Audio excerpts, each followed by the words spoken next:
It was just a regular weekend day. In the evening, I went to the movies with my girlfriend to watch a film.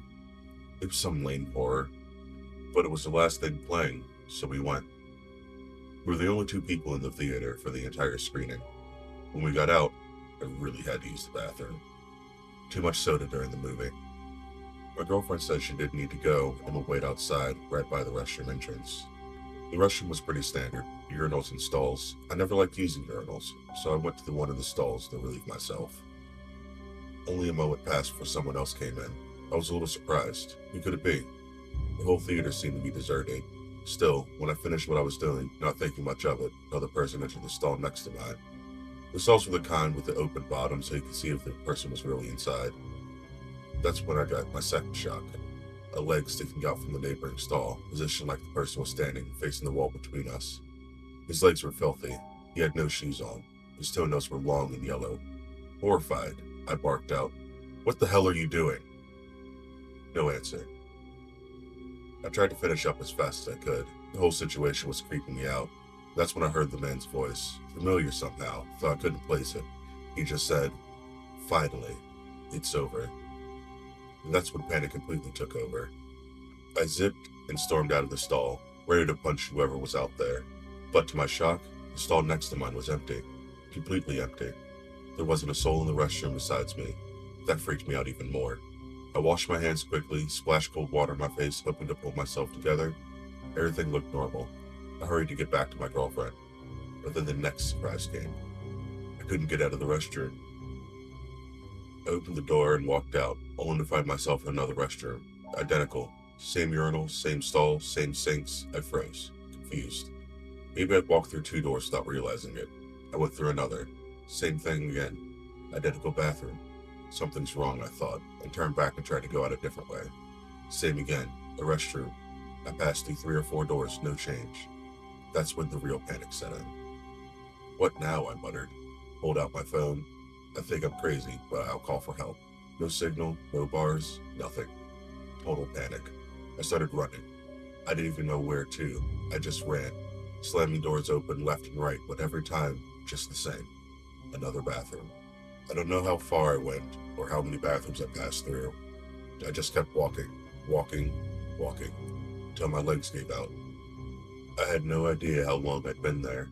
There were no windows, no clocks. My phone was still frozen at 9:45 p.m., the same time, every time I checked.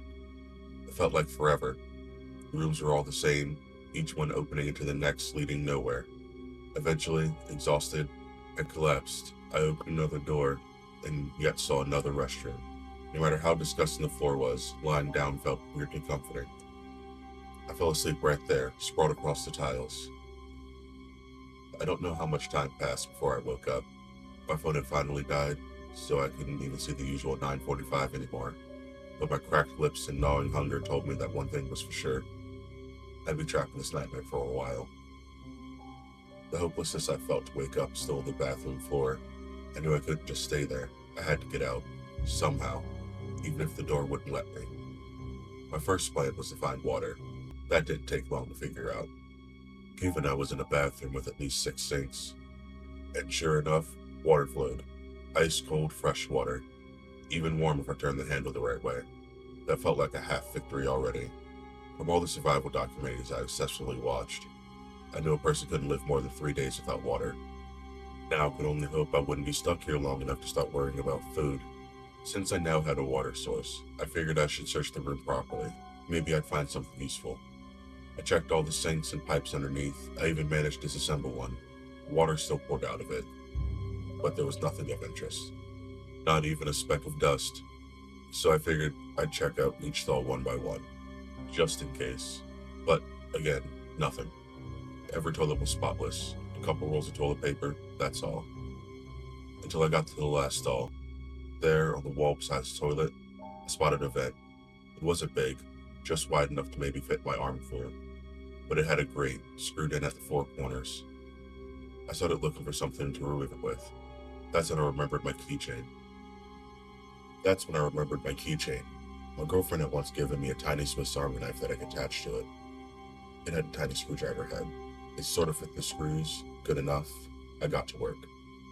When I finally pried the grate off, I actually shouted with joy. Maybe this is a way out. The vent was completely dark and narrow. I pressed my ear to it, heard faint noises, like something skittering inside. Still, I had no better ideas, so I started yelling in the vent. Help! Somebody help me! I'm trapped in the bathroom. I called my girlfriend's name, just in case she was somehow nearby. Nothing. No police knocking in the door, no girlfriend calling back. I hesitated, and I thought, what if I could just reach in?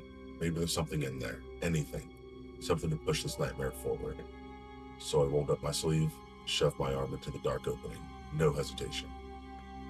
I pushed as far as I could go. Huge mistake. There was something inside. Small, hard, moving. They wriggled across my skin, tickling it. I screamed. Yeah, a grown man shrieking like a little kid. I yanked my arm back as fast as I could, and that's when I saw them. Cockroaches, crawling up and down my arm. Small, brown, sluggish, dozens of them. I screamed again, more out of rage this time, swiping them off as fast as I could. I'd never been afraid of bugs, not really, but this time, it was too much. I stumbled out of the stall furious. I don't think I ever cursed that much in my life. I yelled for minutes straight, just shouting how much I hated this place and how badly I wanted to get out. But no one heard me. The bathroom looked the same as always, except now it was slightly torn apart. It had been enough. I needed to get out. I was sick of this place. The white tiles, the pristine stall doors, and especially the stupid mirrors above the sinks where I had to look at myself. In a rage, I ran to the door, threw it open as hard as I could. But of course, nothing changed. Just another identical bathroom. I screamed at the top of my lungs like a man losing his mind.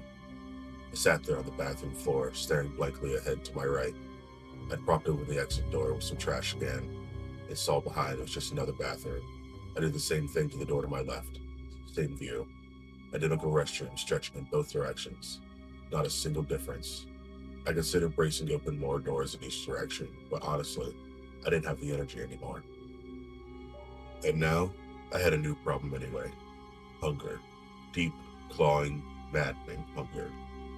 I had no idea how long I'd been there. At some point, I'd fallen asleep again, and I realized that if I lay completely still on the floor, the motion sensor lights would switch off, so I could sleep, normally. The dark even helped me trick myself into feeling like I wasn't stuck in a bathroom at all. But this time, waking up, the hunger hit hard. I felt weak, powerless. My thoughts became sluggish and broken. I couldn't even think straight. I didn't want to. What was the point? That's when I heard the scuttling sounds. They were familiar. I heard them before, and that's because it was the cockroaches. But this time, they weren't coming from the vent. They were spilling out of the pipes I previously dismantled beneath the sinks, falling out as if someone were tossing them through the pipe at me. They crawled lazily across the floor, clearly unbothered by my presence, just another part of the scenery. That's when all the survival shows I used to watch came flooding back. My brain flipped a switch. No, you're not dying of starvation here. Suddenly I knew what I had to do. Everything clicked into place. I grabbed 2 small metal trash cans I'd been using to wedge doors open. I turned on one of the taps, the hottest water I could get, and placed it underneath, filling it to the brim.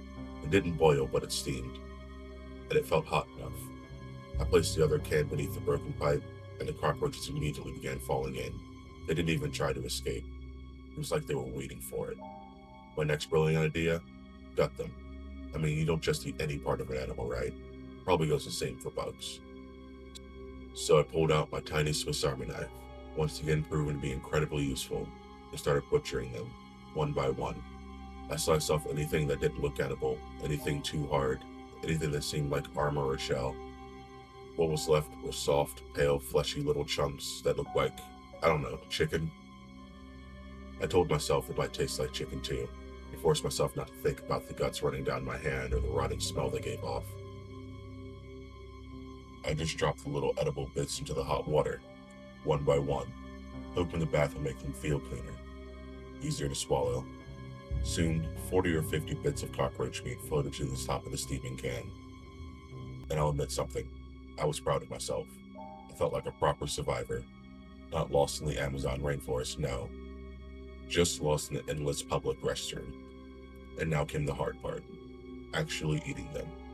I grimaced, I stalled, but my stomach twisted with hunger again, and I had no choice. Surprisingly, it wasn't that bad. Worse than I expected in some places.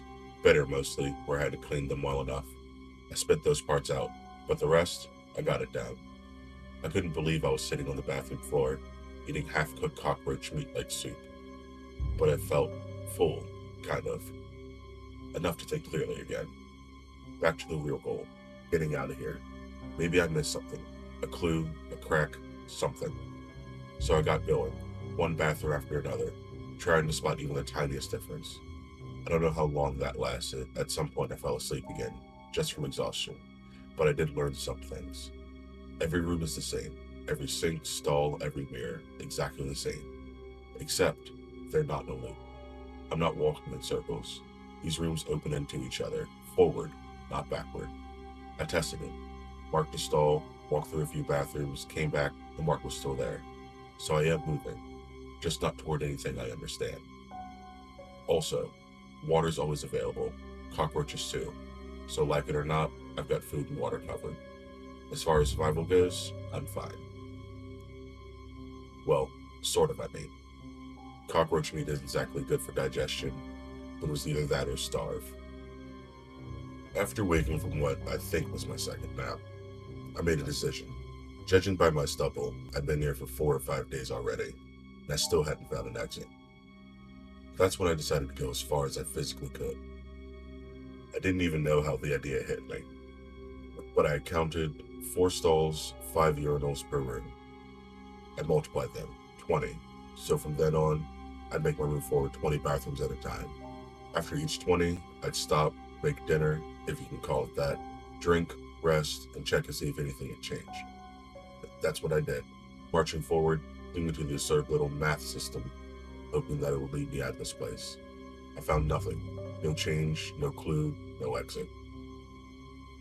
I didn't even know how long I'd been walking this pattern, moving between bathrooms in sets of 20. My beard had grown out a lot. I tried trimming it with my tiny pocket knife, with mixed results. My hair too. I cut it as best I could. My body had withered. I was thin, gaunt. I'd lived off cockroaches for, I don't even know how long. My clothes were ragged, filthy, even though I'd washed myself every 20th room using the lukewarm tap water and refilling the soap dispensers. I even cleaned my clothes sometimes, as much as I could at least. But it was wearing me down. The endless repetition. The same white tiles, the same stalls, the same damn mirrors showing me a ruined man, a wreck, a ghost of what I used to be. I reached my 20th bathroom again. Who knows what the number is anymore? I collapsed to the floor. Every emotion I had bottled up hit me at once. Sorrow, rage, hopelessness. I sat there broken, sobbing. Then the fury came.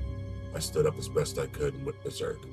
I tore at the stall doors, ripped the toilet paper off the holders, kicked and punched the sinks, smashed everything in sight. I picked up a trash can, shattered the mirrors. I didn't want to see myself anymore. I yanked loose a pipe again. I used it like a club. Shattered the tiles, cracked the toilet to pieces. Water spilled from every surface I'd broken.